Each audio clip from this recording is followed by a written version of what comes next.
된 줄 알고 버리네. 죽으신 구주 밖에는 자랑을 말게 하소서.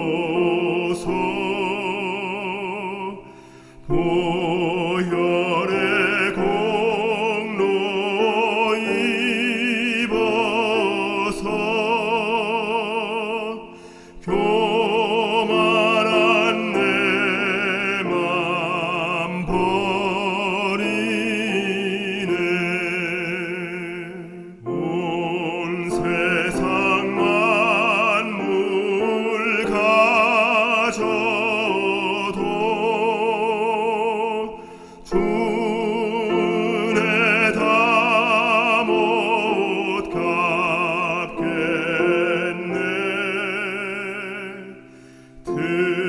특별한 사랑 받은 나 몸으로 제물 삼겠네.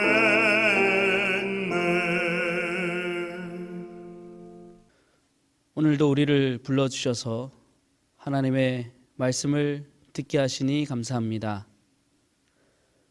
참여 모든 회중에 성령 하나님 함께하여 주시고 말씀을 통하여 다시 한번 우리의 모습을 바라보고 하나님의 은혜를 깨닫는 귀한 시간 되도록 인도하여 주시옵소서. 예수님의 이름으로 기도합니다. 아멘.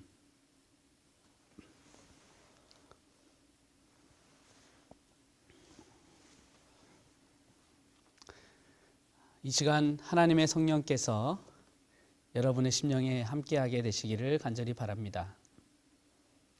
하나님의 말씀 로마서 13장 11절로 14절에 있는 말씀을 함께 찾으시겠습니다. 로마서 13장 11절로 14절에 있는 말씀입니다. 또한 너희가 이 시기를 알거니와 자다가 깰 때가 벌써 되었으니 이는 이제 우리의 구원이 처음 믿을 때보다 가까웠음이니라. 밤이 깊고 낮이 가까웠으니 그러므로 우리가 어두움의 일을 벗고 빛의 갑옷을 입자. 낮에와 같이 단정히 행하고 방탕과 술 취하지 말며 음란과 호색하지 말며 쟁투와 시기하지 말고 오직 주 예수 그리스도로 옷 입고 정욕을 위하여 육신의 일을 도모하지 말라. 아멘. 지난 4번의 시간 동안 하나님이 원하시는 삶에 대해 생각해 보았습니다. 오늘은 마지막 시간으로 결론적인 말씀을 드리고자 합니다. 오늘은 깨어나라 라는 제목으로 함께 말씀을 나누겠습니다. 성경 어느 책이든 중요하지 않은 그러한 책이 없지만 그 중에서도 로마서가 가장 중요하다고 하는 사람들이 많습니다. 성경 66권 중에 한 권의 책만 고를 수 있다면 여러분들은 어떤 책을 고르시겠습니까? 많은 사람들에게 이러한 질문을 해보니까요, 로마서라고 대답하는 사람이 가장 많았다고 합니다. 교회 역사상 로마서를 통해 하나님의 은혜를 체험한 위대한 사람들이 많이 있었습니다. 2017년은 종교개혁 500주년의 해입니다. 종교개혁의 기치를 높이 들었던 마틴 루터도 로마서의 말씀을 가지고 종교개혁의 과업을 이루었습니다. 4세기의 신학자였던 교부 어거스틴도 로마서 13장에 있는 말씀을 통해서 하나님의 은혜를 깨달은 것으로 유명합니다. 뛰어난 지성과 인품을 가졌던 어거스틴은 회심하기 전 성적으로 문란한 생활을 하였고 죄된 습관 가운데 빠져 있었습니다. 그의 저서 고백록에서 그는 이 시절을 회고하면서 이렇게 이야기합니다. 기독교의 진실성은 알고 있으면서도 진실로 죄를 버리고 예수 그리스도께 헌신하는 일을 자꾸만 미루고 있었다고 그는 고백하고 있습니다. 하루는 그가 이탈리아 밀라노의 근처에 있는 친구의 집 정원에 앉아 깊은 생각에 잠겨 있었습니다. 이때 아이들이 노래하는 소리를 들었습니다. 그 노랫소리는 집어서 읽으라라는 그러한 뜻이 있었습니다. 어거스틴은 이 소리를 하나님의 음성으로 들었습니다. 하나님의 명령에 순종하여 그는 곧 성경책 있는 곳으로 가서 아무 곳이나 펴서 그가 성경을 펼쳐 읽었습니다. 근데 그 말씀은 로마서 13장 12절로 14절에 있는 말씀이었습니다. 그런데 그는 그 말씀의 내용에 놀라지 않을 수 없었습니다.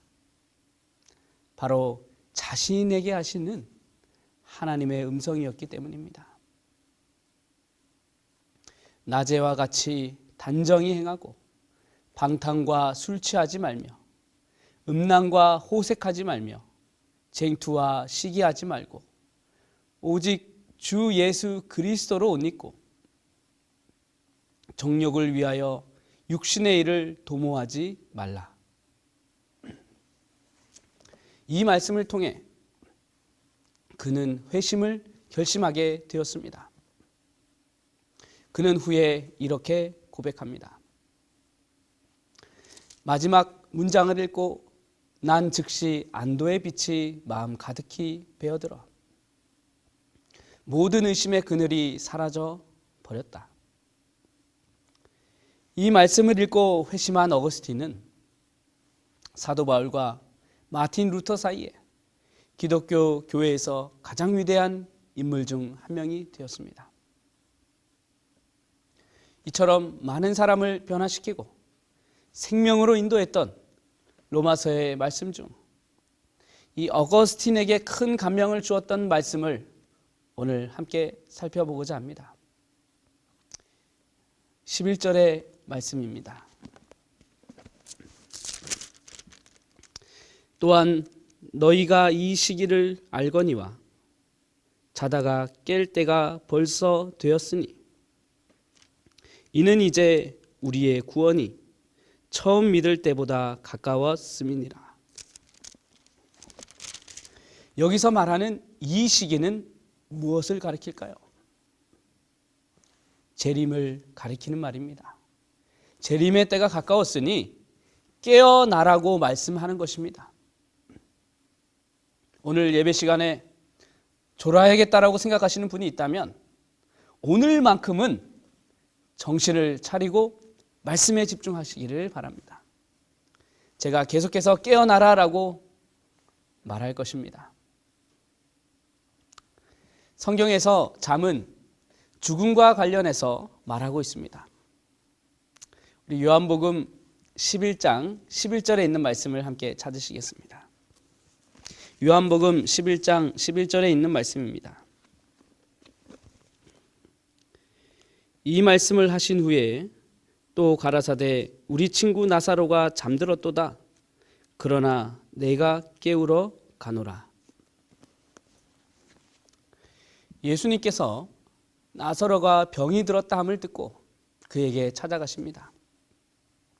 그런데 나사로가 그 집에 도착했을 때 이미 죽은 지 나흘이 지난 때였습니다. 나사로의 동생인 마르다와 마리아가 나사로의 죽음으로 슬픈 가운데 있었습니다. 이제는 아무것도 할 수 없는데 예수님께서 오셨다라고 생각했습니다. 그런데 예수님께서는 죽은 나사로가 잠들었다고 말씀하셨습니다. 그리고 잠든 나사로를 깨우러 가셨습니다. 이처럼 성경의 많은 곳에서 죽음을 잠으로 묘사하고 있습니다. 요한복음 11장 25절과 26절에 있는 말씀을 함께 보시겠습니다.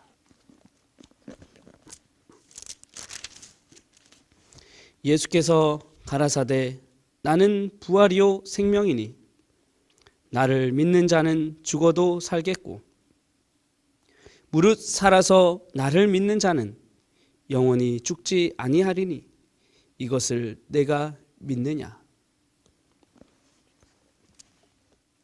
예수님께서는 우리가 죽었다가 살아나겠다고 말씀하십니다. 우리가 죽었다 할지라도 예수 안에서 있으면 부활할 수 있음을 말하고 있습니다. 생명을 가질 수 있음을 말씀하십니다. 자고 있는 우리가 생명을 가지고 다시 일어난다는 말씀입니다. 사도 바울은 오늘 본문에서 우리에게 자다가 깰 때가 되었다라고 말합니다. 잔다는 것은 살아있지만 그 기능을 하지 않고 있는 상태입니다. 영적으로 보면 죽은 것이지요. 바울은 우리가 아직도 자는 상태라고 말합니다. 하나님께서 우리에게 사명을 맡기셨는데 우리는 아무것도 하지 않고 그냥 그대로 있는 것입니다. 하나님이 뜻하신 대로 살지 않고 자고 있는 그런 상태로 있다라는 것입니다. 우리의 모습이 밤이 깊은 그러한 상태처럼 우리가 깊은 잠에 빠져 있다라고 말하고 있습니다. 마태복음 25장에 열처녀의 비유가 나옵니다. 5절에 보면 다 졸며 잘세라고 표현하고 있습니다. 모두가 졸며 자고 있는 이 모습이 바울 시대의 모습이었고 지금 이 시대의 우리의 모습입니다. 열심히 자고 있습니다. 일어날 생각을 하지 않고 계속해서 자고 있는 것입니다. 음력 1월 27일, 양력으로는 3월 5일, 이날은 경칩이라고 부릅니다. 24절기 중 세 번째 절기입니다. 놀랄 경자에 숨을 칩. 겨울잠을 자던 동물들과 벌레들이 놀라 깨어나는 그러한 시기입니다. 1년 중 밤이 가장 긴 동지 이후에 74일째 되는 날입니다. 만물이 겨울잠에서 깨어나는 이 시기가 되면 초목에 싹이 돋아나고 동면하던 벌레들이 땅 속에서 나온다고 합니다. 겨울철에 대륙성 고기압이 약화되고 이동성 고기압과 기압골이 주기적으로 통과하게 되어 기온이 날마다 상승하게 됩니다. 그리고 마침내 기다리던 봄이 찾아오게 됩니다. 그리하여 이 경칩은 만물이 깨어나는 시기임을 우리에게 알려주는 그러한 절기입니다. 경칩이 되어서 개구리가 깨어나야 할 시기가 되었음에도 불구하고 만약 깨어나지 않고 있다면 어떻게 될까요? 짝짓기를 하고 알을 낳고 해야 할 일이 많이 있지만 계속해서 잠만 잔다면 어떻게 될까요? 결국 그 개구리는 잠에서 깨어나지 못하고 영원히 자게 될 것입니다. 성경에 일어나다, 깨어나다라는 말이 많이 나옵니다.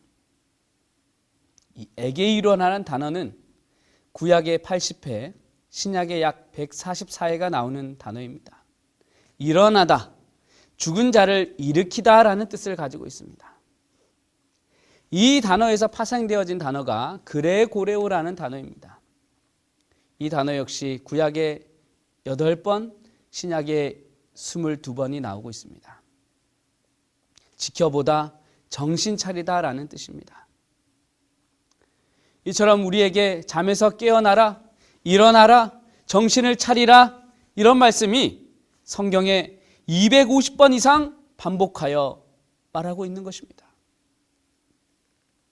마태복음 26장은 예수님께서 십자가를 지시기 전 겟셋마네 동산에서 기도하는 장면이 나옵니다. 예수님께서는 제자들이 함께 기도하기를 원하셨습니다. 그러나 제자들은 졸며 자고 있었다라고 말씀합니다.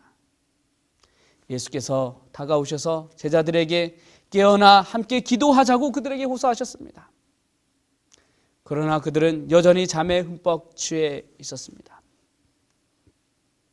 정신을 차리고 함께 기도하며 예수님의 십자가를 준비해야 될 아주 중요한 시간이었지만 그들은 그 중요한 시간에 잠을 잤고 결국 얼마 지나지 않아 예수님께서 잡혀가시게 되었습니다. 예수님께서 병사들에게 잡혀가실 때에 제자들은 뿔뿔이 다 흩어지게 됩니다. 그들은 자다가 일어나서 아주 정신이 없는 상황 가운데에 그들의 스승을 버리고 도망가게 되는 것입니다. 그중 베드로가 예수님을 보기 위해 끝까지 쫓아가게 됩니다. 그러나 그 결과가 어떠했습니까? 3년 반 동안이나 함께한 예수님을 그가 3번이나 부인하게 됩니다. 실물교훈 155페이지에 있는 말씀입니다. 베드로가 그리스도의 경고를 달게 받아들였던들 그는 그 일을 위해 깨어 기도했을 것이며 그의 발이 비틀려 넘어지지 않도록 두려움과 떨림으로 행하였을 것이다. 그렇게 했더라면 그는 하나님의 도움을 받아서 사단이 그를 이기지 못하게 했을 것이다. 베드로가 깨어 있었다면 그는 분명히 넘어지지 않았을 것입니다. 사단의 시험에서 충분히 이길 수 있었습니다. 그러나 그는 잠을 잤고 결국 넘어지게 되었습니다. 이때가 사단이 공격하기 딱 좋은 때입니다. 우리가 졸고 잠으로 우리의 사명을 다 잊어버리고 있을 때 사단은 우리를 공격하는 것입니다. 예수님께서 이미 베드로에게 경고하셨습니다. 마태복음 26장 41절에 있는 말씀입니다. 마태복음 26장 41절에 있는 말씀입니다.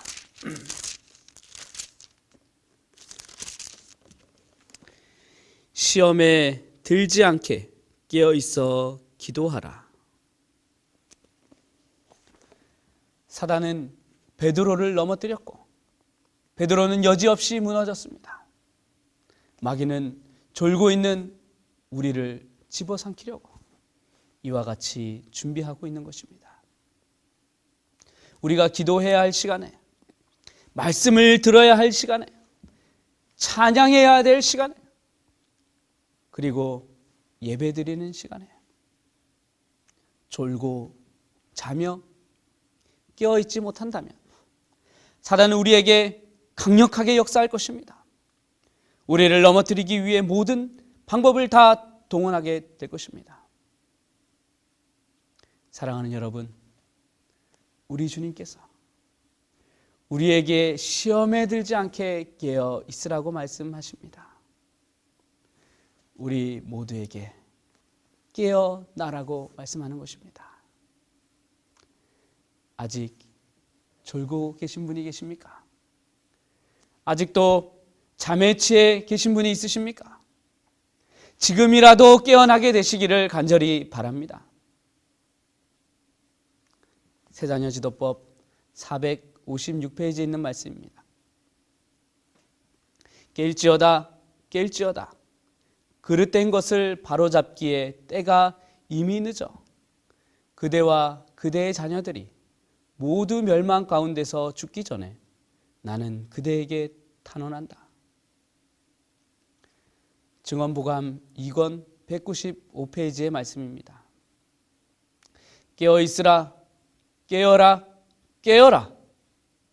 거의 모두가 깨어 기다리기를 멈추었다.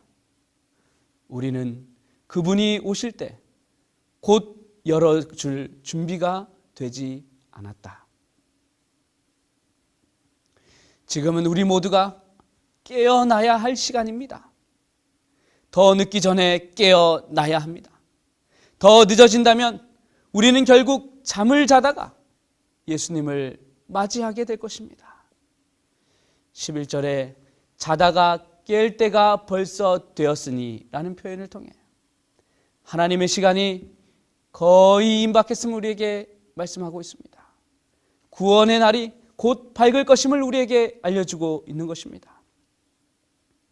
오늘 이 시간 우리의 잠자는 영혼을 깨우셔서 곧 오실 예수님을 맞기 위한 그러한 준비를 우리 모두가 하게 되시기를 간절히 바랍니다.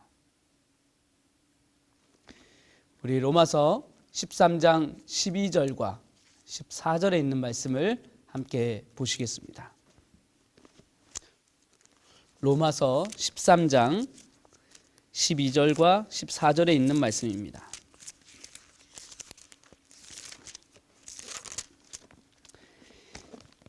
밤이 깊고 낮이 가까웠으니 그러므로 우리가 어두움의 일을 벗고 빛의 갑옷을 입자. 14절입니다. 오직 주 예수 그리스도로 옷 입고 정욕을 위하여 육신의 일을 도모하지 말라. 밤이 깊고 낮이 가까웠다는 것은 시점상으로는 주로 해가 뜨기 직전의 상태를 말합니다. 이 시간이 가장 어두운 시간이고 밤이 가장 깊은 그러한 시간입니다. 6시에 해가 뜬다면 5시에서 6시 사이 정도가 가장 밤이 깊고 어두운 시간입니다. 지금이 바로 이 시기라는 것입니다. 조금 있으면 해가 뜨는 것입니다. 해가 뜨면 예수님께서 이 땅에 우리를 데리러 오시는 재림의 시간인 것입니다. 예수님의 재림이 가까웠으니 빨리 깨어서 빛의 갑옷을 입으라고 오늘 우리에게 말씀하고 있습니다. 청지기에게 보내는 권면 231페이지에 있는 말씀입니다. 이 시대를 위한 진리의 큰 빛으로 축복받아온 하나님의 백성은 하늘 구름을 타고 오실 그들의 주님을 깨어 기다리고 있어야 함을 잊지 말아야 한다. 그들이 스스로 어둠의 일을 벗어버리고 빛의 갑옷을 입어야 함을 잊지 않게 하라. 빛의 갑옷은 어두움과 대조하면서 사용되어지고 있습니다. 어두움을 벗고 빛의 갑옷을 입는 일은 13절에서 요약되어지고 있습니다. 낮에와 같이 단정히 행하고 방탕과 술 취하지 말며 음란과 호색하지 말며 쟁투와 시기하지 말고. 보이지 않는 가운데서 일어나는 어두움의 일들은 낮에 행하기는 부끄러운 그러한 일들입니다. 방탕하고 취하고 음란하고 호색하고 싸우고 시기하는 일들입니다. 낮이 되어 모든 어두움의 일들이 밝히 드러날 때에 그 어두움의 일들이 얼마나 부끄러운 일들이겠습니까? 어두움의 일들은 빛이신 예수님께서 오실 때에 모두 드러나게 될 것입니다. 그러므로 우리는 어두움의 일들을 다 벗어버려야 하는 것입니다. 해가 곧 뜨려고 하는데 여전히 어두움의 일들을 우리가 하고 있다면 우리의 부끄러운 모습이 빛에 의하여 완전히 드러나게 될 것입니다. 빛의 갑옷을 입기 위해서는 어두움의 일들을 벗어버려야 가능한 것입니다. 우리의 삶에 불필요한 것들이 너무나 많이 있습니다. 버려야 할 것들이 많이 있습니다. 구약 성경에 버리다라는 단어가 많이 나옵니다. 이 단어는 약 300번 정도 나오고 있습니다. 고개를 돌리다, 벗어나다, 떠나다라는 의미를 가지고 있습니다. 돌이키는 행위, 떠나는 행위를 가리킬 때 사용되었습니다. 특별히 구약에서는 이방신들을 버리라라는 의미로 많이 사용되었습니다. 창세기 35장 2절에 보시면 이방신들을 버리고, 여호수아 24장 14절 애굽에서 섬기던 신들을 치워 버리고, 사사기 10장 16절 이방신들을 제하여 버리고, 우리 마음에 더러운 우상들이 있지 않습니까? 우리가 버려야 될 많은 습관들과 행동들이 있지 않습니까? 오늘 이 시간 우리에게 있는 어두움의 일들을 모두 버리게 되시기를 간절히 바랍니다. 부조와 선지자 590페이지에 있는 말씀입니다. 우리들은 각각 하나님 앞에 우리의 마음을 겸비하게 하고 우리들의 우상을 버려야 한다. 우리가 이러한 것들을 버릴 때에 우리는 빛의 갑옷을 입을 수 있습니다. 여러분, 빛의 갑옷을 입기 원하시지요? 빛의 갑옷은 14절에서 오직 주 예수 그리스도로 옷 입는 것이라고 말합니다. 옷은 그 사람의 모습을 대변해 줍니다. 흰 가운을 입은 사람은 의사입니다. 축구복을 입고 있다면 그는 축구 선수일 것입니다. 그리스도인에게 맞는 옷은 무엇입니까? 바로 빛의 갑옷인 것입니다. 이 갑옷은 예수 그리스도로 옷 입는 것입니다. 십자가를 통해 구원을 이루신 예수 그리스도를 믿음으로 입게 되는 것입니다. 우리에게 있는 죄의 습관들, 악의 모습들, 더러운 행위들 모두 다 벗어버리고 예수 그리스도께서 나를 위하여 죽으시고 부활하셨다라는 사실을 믿을 때에 우리는 예수 그리스도의 옷을 입게 되는 것입니다. 이 옷이 바로 빛의 갑옷인 것입니다. 이 갑옷을 우리 모두가 입어야 하는 것입니다. 아직 어두움에 거하시는 분들이 있으십니까? 아직도 잠을 자고 계신 분들이 계십니까? 모두 잠에서 깨어나게 되시기를 간절히 바랍니다. 이제 곧 어두움이 걷히고 동이 터 오를 것입니다.